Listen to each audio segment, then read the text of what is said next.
It's Thursday, which means it's time for this week's segment of Food with Fred, and we are talking about the recent winner for Tri-Cities Best Pizza, Greg's Pizza. Fred, thanks for joining us today. Oh, thanks, Kelly. Well, let's talk Greg's Pizza. They were our Tri-Cities Best winner, and you might tell us a little more as to why. Well, first of all, I think we live in a pizza paradise here in East Tennessee. There are so many good places, and yeah, we'll get to more of them later.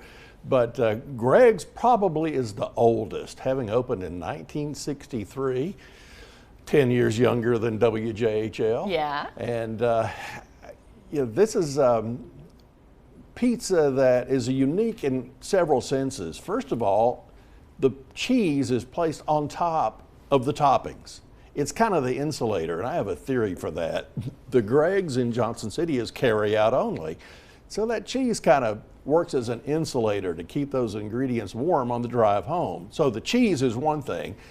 The second unique aspect of that pizza is the fact that it's not cut in wedges, it's cut in 1-inch strips. It used to be cut with a pair of scissors. Now it's cut with a big knife called a mezzaluna. So Greg's, it's an amazing place. On an average day to a light day, they'll turn out about 200 pizzas. That is a lot of pizzas. That's a lot of pizzas. Just to speak to your point, putting the cheese on top, we have video of that. You have to see it to believe it, because you hear it and you think, that sounds bizarre, but really it does make so much sense. And it looks delicious. I am starving right now. And there are two Greg's. There's one here in Johnson City that is carry out only. There's one in Elizabeth, and you can go in and sit down and eat. Greg's, like we say, goes back to 63, and the owner now is a good friend of mine named Eddie Zayas Bazan, a Cuban American. There was actually a Greg. Eddie. That's what I was looking for. Yeah, Eddie, by the way, grew up eating Greg's Pizza at an old location that doesn't exist anymore on Greenwood Drive. But there was a Greg Caponello from Elkhart, Indiana, who dealt in mobile homes, and he came to Johnson City a lot. There's still Greg's Pizza, although he's deceased, in Elkhart. And he opened the place in 63, and it was great timing because in 1963, East Tennessee State College became East Tennessee State University, which started a big period of growth in the city. So he was at the right place at the right time, although Greg's in 1963 was pretty much in the middle of cornfields. I was going to say, you keep mentioning the early 1960s. What do you think it means that we have such a staple here that has been here for so long?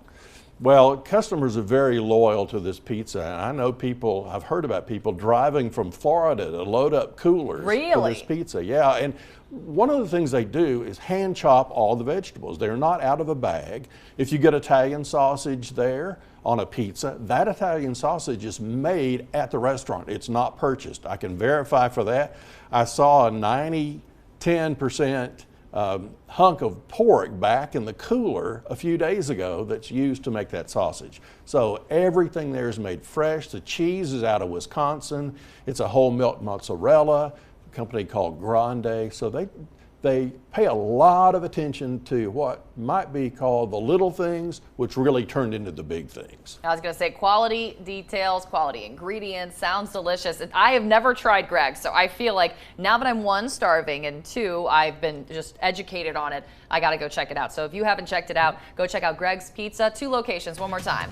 Well, Johnson City for the carry out, Elizabeth for carry out and dine in. All right, we'll be right back.